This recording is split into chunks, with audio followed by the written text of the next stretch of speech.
Welcome back to Daybreak. Toots' Tips brought to you by the Huddle House. Always open, always fresh. Jimmy Toots Holmes joins us in another week of great picking. Prognostication. That's right.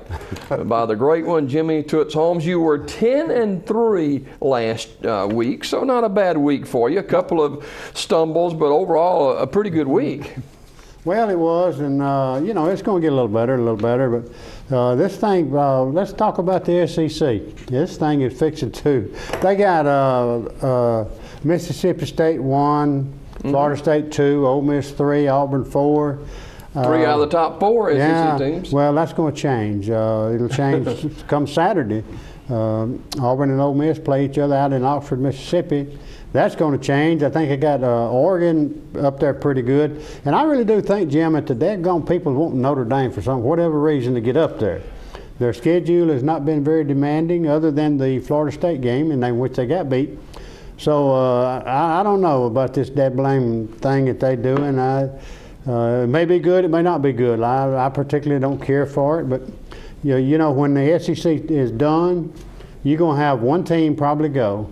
And you're going to have about 3 teams on the sideline, a very good football team capable of beating anybody that's not going to go. Yeah, but there's a lot of football left. Oh, yes, they are. And the Huddle House, always open, always fresh. And I know you've... I was there yesterday morning. There you go. But we always have our golf breakfast out there. And Tuesday, when I got off work, I said, well, I went by and talked to my wife, and I said, I'm just going to get me a waffle. So Tuesday, I was out there and ate a waffle and some bacon, and it's doggone good. I just don't know no other way to tell you. It's just doggone Signature good. waffle. It man. is. Some good stuff. It certainly is. We want to thank Doug and all the staff for helping sponsor Toots' Tips. And got a few more weeks. That's right. And we'll enjoy that just like we enjoy the food at the Huddle House. Let's get to it tonight. Number 2 Florida State at number 25 Louisville. Well, you know, a lot of folks are saying look out upset. They are at Louisville, and what I heard, instead of the Indian riding a horse out on the playing field, he was going to ride a Harley Davidson with a blonde on the back of it. Oh, come on. I don't know. I don't know about all that now. I'm just kidding. I don't know. Bobby Petrino, he does a pretty good job. He has done a good job. Can they beat Florida State? Florida State would have to, I think, really put it on the ground a whole lot. And I don't see that happening. I think Florida State's going to win the football game. However, I think it's going to be close. All right, take Florida State over number 25 Louisville. That's an ESPN game tonight. Also, you've got number 18 Oklahoma at Iowa State this weekend. Now, that's where we may run into a problem. The Sooners and the Cyclones. I don't know if the Cyclones are going to be able to turn that wagon over or not. Oklahoma's got a pretty good football team, and I like the Boomer Sooners. Number 7 TCU at number 20 West Virginia. Boy, I'm going to tell you, they put up 80-something points last week, you know, them Frogs did. And them Mountaineers, I hope they got their muskets loaded so they can get them Frogs when they come by, but I just don't see it happening. TCU's got a pretty good football team. You know, TCU's on the outside looking in right now, too. That's a situation like we were talking about with the SEC. They got some teams left where they where they might can get in, but they're going to have to win out. A game that for years and years and years has been a marquee game, not so much this year. Florida taking on number 11 Georgia. And they call that the world's largest outdoor cocktail party. It's played in Jacksonville, Florida. Georgia will have very little trouble. Gurley won't be back. No, they say he'll be back November the 15th.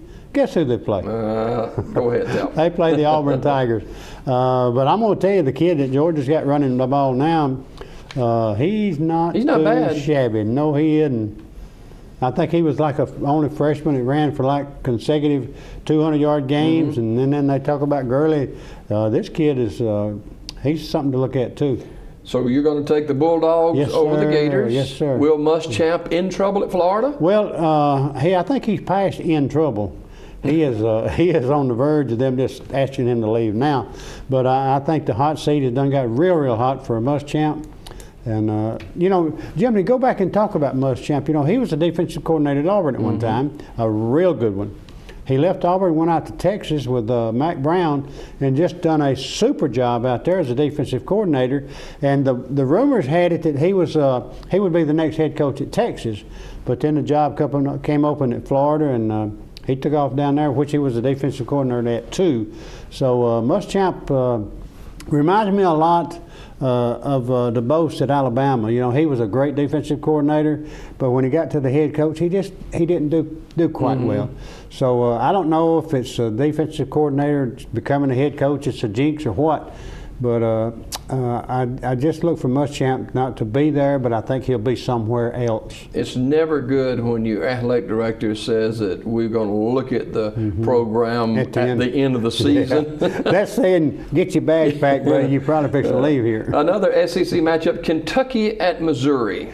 Oh boy, this could be a good one. You know, Kentucky's played extremely well. They beat South Carolina. And, you know, South Carolina played Auburn to a tilt last week, so they're going out to Columbia, Missouri, and take on the Missouri Wildcats. But I'm just going to tell you, Malk has done well for Missouri.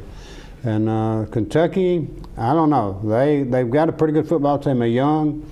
Stoops has done a good job with them, but I just like the Missouri Tigers at home. Maybe the marquee matchup of the weekend, number 3 Auburn at number 4 Ole Miss, and some are calling this one of the elimination games, and whether it's elimination or not, it's a huge matchup. Well, it is. Both teams have got a loss. You know, Ole Miss lost to LSU last week, and just to be honest with you, Bo Wallace didn't play too well. If Auburn can control Bo Wallace and keep him from beating them, I think they got a good chance to win the ball game. I think they're a slight favorite. In Oxford, Mississippi, it's tough to go there and win. Ask Alabama.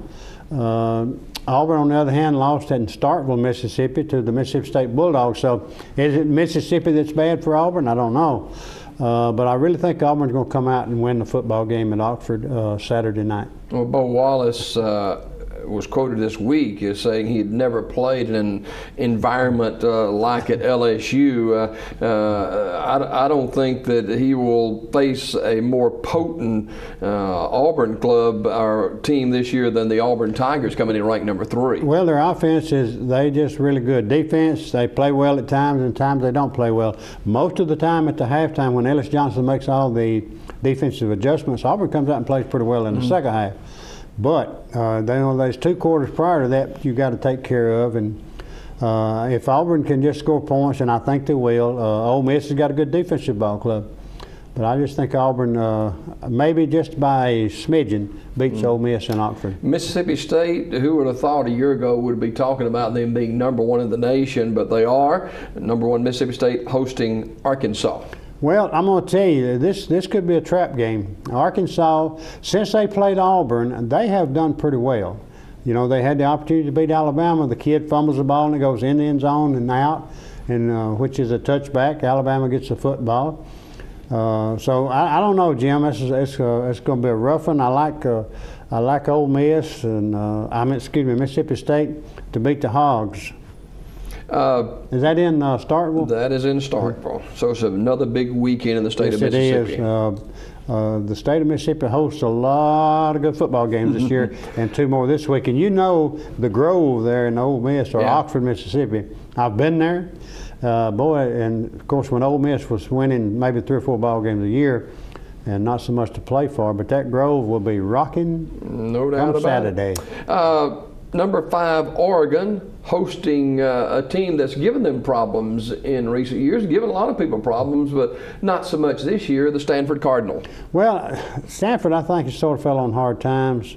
Oregon, if they're going to keep any hopes alive, they've got to get by the Stanford Cardinals, and I think they will. That's played in Oregon, by the way, right? Okay.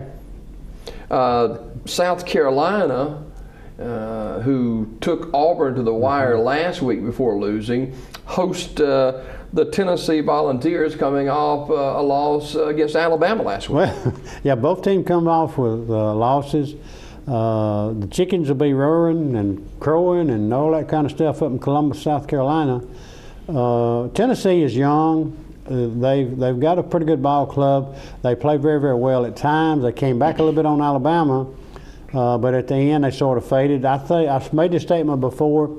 Tennessee and Butch Jones, a year or two, they going to be the real deal. But right now, I like Steve Spurrier after a loss, playing at home. I like the Gamecocks to take that little old hound dog and just shake the fire out of him. One game that's people are taking note of simply because Oklahoma State has been a traditional power in recent years. Not this year, but they are at number 9, Kansas State. Oklahoma State's got some offense now. Yes, they have. Kansas State, their only loss came at the hands of the Auburn Tigers, in which Kansas State had the opportunity to win that football game. They're one of the better one-loss football teams in the country, and I think they'll prevail over the Cowboys.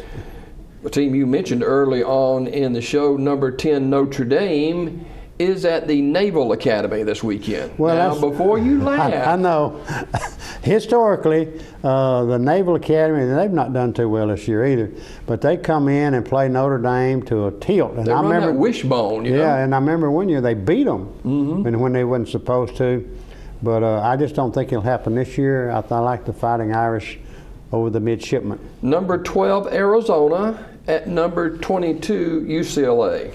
Well, UCLA sort of fell on some hard times. Arizona, the Wildcats are playing halfway decent football, and the Bruins are not doing quite so well.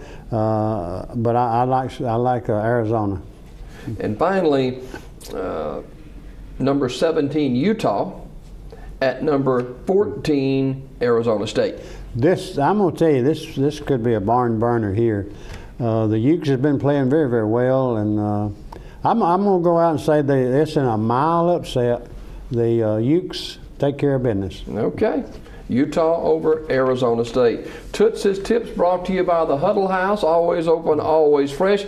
We've got the Marble City Classic tonight. Well, it is, and I talked to Coach Matt Griffith just a little bit ago.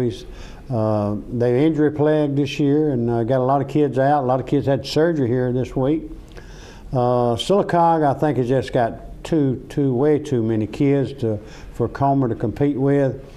Comer's down, I think, now to either 19 or 20 kids on the football team. Sylacauga got a lot of young kids who, in the next couple of years, are going to probably make a lot of noise in their region and in the state of Alabama. Matt's done a great job over at Sylacauga. I think the world of him. I just don't see how Comer they might for a little while stay on the field, but the Classic has lost some of the luster, I think, Jim, from the days. I think Coach Griffith talked about it as 88 years they played this game. Yeah. You remember some of those games that really stand out in your mind? Yes, I do. You played in some of those, didn't you? I did. Matter of fact, I played in 3 of them. The only time the game ever been played on Thanksgiving Day, we were a part of that, and we beat Sylacauga 13-12. And then the next year, the day that John F. Kennedy was assassinated, November 22nd, 1963, we'll never forget it. We went on and played where most of the teams in the state of Alabama canceled their games. The Comer-Sylacauga game went on. Was that a Thursday or Friday game? It was a Friday game. Okay. Coach Tom Calvin was the head football coach at Sylacauga, just a legend here in Sylacauga with his coaching abilities at Sylacauga High School. Had some great teams come through, state championship teams. A lot of kids off that team went on to be All-Americans in college. Again, Comer, I think, Jim, they've got to get some kids out. Now, I've made this statement, I'll make it publicly. The best athletes at B.B. Comer are walking the halls. Those kids need to get out and participate in some of these sporting activities. And then I think Comer will get back to where they used to be the years that Bobby Overton was there. And since Bobby's left, I don't think B.B. Comer's even come close to beating Sylacauga. And Anthony Jacks is a good guy. Oh, I think the world of him. He's a tiger at heart. You want to see him do well. Well, I remember Anthony when he came through school. Now, he put a lot of heart in when he played. He's putting a lot of heart into it in his coaching ability. But, numbers play a very big part in high school football. And I know if you're just say an offensive tackle and you line up and 4 or 5 plays later, you look up and there's a different guy there. And this other guy's over arresting, you still getting after it. Numbers make a difference. And, of course, you and I both are graduates of B.B. Comer. I wish them well. But I just don't. Again, it's just lost some of its luster. I think, Jim, a lot of it's due to the playoff system. You know, of course, Sylacauga goes down to Greenville following the B.B. Comer Classic, and B.B. Comer 0-9. And the closest they come to winning a football game was like 24-22, I think, against the Coosa Central Cougars. That would be in a week ago. But they got a lot. You remember B.B. Comer losing every game? No.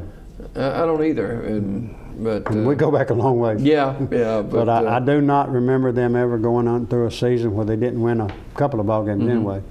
But they just fell on hard times, and I wish I knew what the problem was. I could go over and put my finger on it. But I don't. Just the people who's involved with it probably do. But I wish that they would get that program on the up and up and get it running on the right track. All right, Toots' Tips brought to you by the Huddle House. Always open, always fresh, and this will be a great weekend to dine at the Huddle House. Well, I'm telling you, you know, I played golf yesterday between rain showers and it cooled off, and go by there and get you one of them big old hot big house breakfasts, and you won't be sorry. And let me tell you, if you get the MVP, you get all of that plus that signature waffle. And buddy, I'm gonna tell you, if that don't fill you up, something's wrong with you. What a way to go. I'm telling you. Huddle House, 3 locations, Sylacauga, Harpersville, and Chelsea. Huddle House, proud sponsor of Toots' Tips every Thursday morning here on Daybreak. We'll do it again. See you tonight at the game. We got to be there to cover the Marble City Classic. We hope everybody turns out and supports their favorite school, and we'll see you there. All right, more on Daybreak.